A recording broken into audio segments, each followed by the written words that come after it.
Hello friends, स्वागत है आपका मेरे यूट्यूब चैनल अशोका क्लासेस में। हम कंटिन्यू कर रहे हैं अपनी सी प्रोग्रामिंग की सीरीज को, जिसमें हम बेसिक से लेकर एडवांस लेवल तक के सारे कॉन्सेप्ट्स को धीरे धीरे समझेंगे।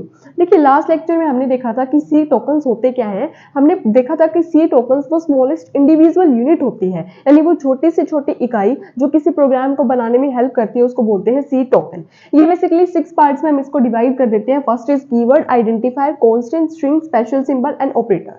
जो पहले तीन है, कीवर्ड, आइडेंटिफायर और कांस्टेंट, ये हम पिछली वीडियो में एक्सप्लेन कर चुके हैं। आपको उस वीडियो का लिंक डिस्क्रिप्शन बॉक्स में मिलेगा, आप उस वीडियो को जरूर एक्सेस कीजिएगा।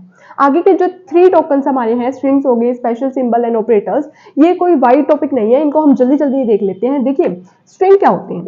स्ट्रिंग हमने जब कांस्टेंट हमने कवर किए थे, उस कांस्टेंट में हमने देखा था कि कांस्टेंट अलग अलग टाइप के होते हैं। उसी में से एक टाइप आई थी हमारी, क्या थी, स्ट्रिंग कांस्टेंट। बेसिकली जो स्ट्रिंग कांस्टेंट होते हैं वही हमारी कहलाती है स्ट्रिंग्स।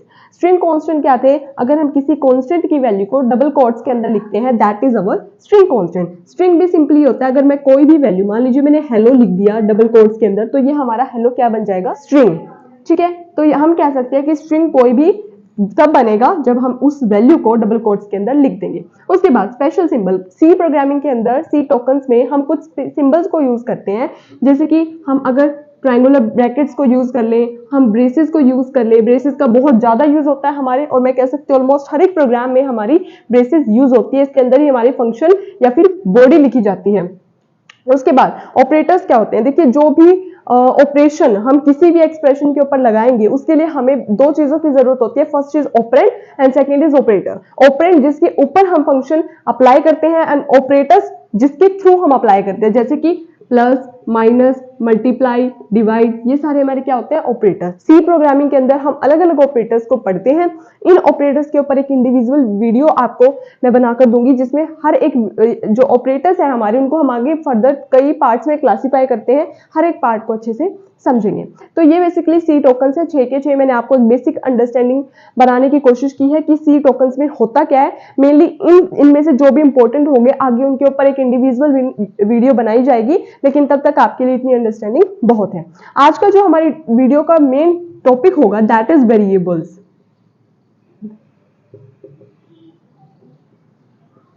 वेरिएबल्स क्या होते हैं, वेरिएबल्स कैसे डिफाइन होते हैं, और जितना कुछ भी हम वेरिएबल्स के बारे में पढ़ सकते हैं, उसको आज की वीडियो में कवर करने की कोशिश करेंगे। आइए अब देखते हैं वेरिएबल्स क्या होते हैं। देखिए, वेरिएबल की मैंने डेफिनेशन तो लिख दी है, मैंने उसके रूल्स भी लिखते हैं कि वेरिएबल कैसे और किस तरह से डिफाइन किए जाने चाहिए किसी भी प्रोग्राम के अंदर। लेकिन बेसिकली एक अंडरस्टैंडिंग बनाते हैं पहले कि एक्चुअल में वेरिएबल चीज क्या है। देखिए, अब तक हमने जो सी टोकन्स पढ़े हैं, उसमें हमने 2 टर्म ऑलरेडी पढ़ ली है। First is identifier and then constant. उसके बाद जो वेरिएबल है, ये आपको कंफ्यूज कर सकता है आइडेंटिफायर के साथ। कई बार स्टूडेंट्स कंफ्यूज हो जाते हैं कि आइडेंटिफायर और वेरिएबल, इनकी डेफिनेशन तो सेम सी है, इनके मतलब भी सेम है, तो इनमें बेसिक डिफरेंस क्या होता है। तो देखिए, एक बार वेरिएबल की डेफिनेशन को पढ़ते हैं। Variable is basically a container that is used to store a data value. हमने यहाँ पर बहुत ही सिंपल वर्ड्स में लिखने की कोशिश की है कि वेरिएबल क्या होता है, एक कंटेनर है जो कि किसी वैल्यू को कंटेन करता है। जैसे कि मैं आपको बताती हूँ, हम लिखते हैं, कई बार यूज करते हैं, ए की वैल्यू 5 है, मान लीजिए बी की वैल्यू 6 है। इस तरीके से हमने क्या किया है, 5 और 6 जो वैल्यू है, 5 एंड 6 आर डाटा वैल्यूज, उसको हमने ए और बी नाम के वेरिएबल्स के अंदर स्टोर करवा दिया है। तो क्या यहाँ पर ए और बी वेरिएबल्स होंगे? जी हाँ, बिल्कुल वेरिएबल्स होंगे। यानी कि हमारी डाटा वैल्यूज को स्टोर करने के लिए हम जिस कंटेनर का यूज करते हैं, वो हमारे कहलाते हैं वेरिएबल्स। अब आप कहेंगे कांस्टेंट भी तो हमारे क्या है, वैल्यूज को स्टोर करते हैं। जी हाँ, कांस्टेंट हमारे एक सिंगल टाइप की वैल्यूज को स्टोर करते हैं, यानी वो प्रोग्राम के एग्जीक्यूशन के दौरान चेंज नहीं हो सकती। जैसे कि 5 और 6 डाटा वैल्यूज होने के साथ साथ कांस्टेंट भी है, यानी कि 5 और 6 की वैल्यू प्रोग्राम में तो क्या, पूरे के पूरे यूनिवर्स में भी 5 और 6 की वैल्यू फिक्स है।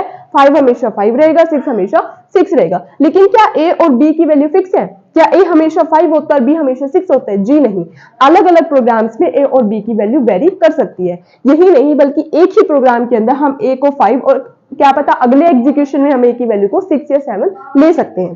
तो आपको ये तो समझ में आया होगा कि कांस्टेंट और वेरिएबल में क्या फर्क होता है। कांस्टेंट जो अपनी वैल्यू को फिक्स रखते हैं, जैसे कि 5, 6, 7 जितने भी नंबर्स होते हैं, और वेरिएबल्स वो कंटेनर्स होते हैं जो कांस्टेंट को कंटेन करते हैं। अब हमने पढ़ा आइडेंटिफायर। आइडेंटिफायर को भी हमने यही बोला था, identifier are used to name any function, array या फिर जिस भी चीज को हम कोई नाम प्रोवाइड कर देते हैं वो हमारा क्या होता है, आइडेंटिफायर्स, यानी कि वैल्यू स्टोर करने के लिए यूज किए जाते हैं वेरिएबल्स। और अगर मैं वेरिएबल को कुछ नाम असाइन कर दूं, जैसे मान लीजिए मैं इसको ए ना देके मैंने यहां लिख दिया नंबर इज इक्वल टू 5, तो ये नंबर जो नाम हमने इसको असाइन किया है दैट इज व्हाट आइडेंटिफायर, और जो ये नंबर जो वैल्यू ये असाइन कर रहा है यानी ये कंटेनर की तरह जब बिहेव करेगा then that is a variable. देखिए बिल्कुल बेसिक एग्जांपल से समझते हैं। आप सब एक स्कूल में तो पढ़े होंगे। अब जो आपके स्कूल का नाम है, जो बेसिकली एक प्रॉपर नाम होगा आपके स्कूल का, that is nothing but identifier. लेकिन क्या स्कूल का नाम ही सब कुछ होता है? नहीं। स्कूल बेसिकली एक बिल्डिंग होती है जो बच्चों को कंटेन करती है।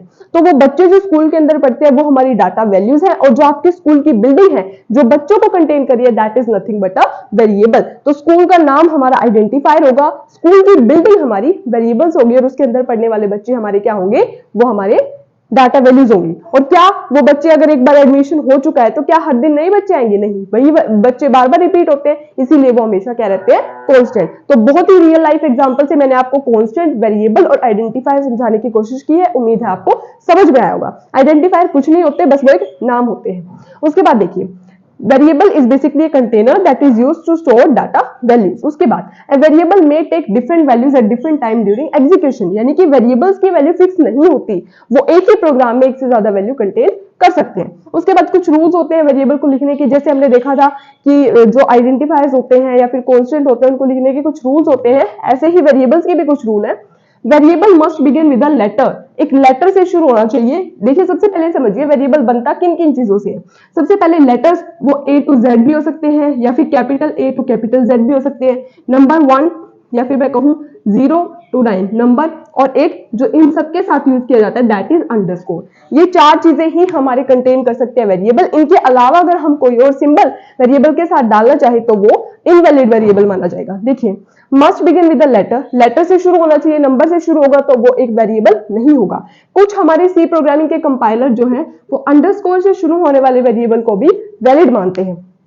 उसके बाद upper case and lower case are significant, यानी कि अगर मैंने लिखा एड और एक मैंने लिखा एड, तो आप देख सकते हैं यहां पर कैपिटल ए है, यहां पर स्मॉल ए है, तो जो सी कंपाइलर होगा उसके पास इतनी समझ है कि वो कैपिटल और स्मॉल या फिर अपर और लोअर केस को अलग अलग समझे। तो ये एक अलग वेरिएबल होगा और ये एक अलग वेरिएबल होगा। ठीक है, अगर मान लीजिए आपने ये यूज किया, आपने इसको वैल्यू साइन कर दी 5 और आगे आप इसको यूज करना चाहते हैं तो आप ऐसे यूज नहीं कर सकते, आपको इसी फॉर्मेट में इसको यूज करना होगा। उसके बाद it should not be a keyword, ये हम समझ चुके हैं, कीवर्ड और जो वेरिएबल्स है वो हमारे कभी भी सेम नहीं हो सकते, क्योंकि अगर हम कीवर्ड को एज अ वेरिएबल यूज करेंगे तो उसका कीवर्ड का जो अपना काम है वो खत्म हो जाएगा, इसीलिए कीवर्ड हमेशा वेरिएबल से अलग होने चाहिए।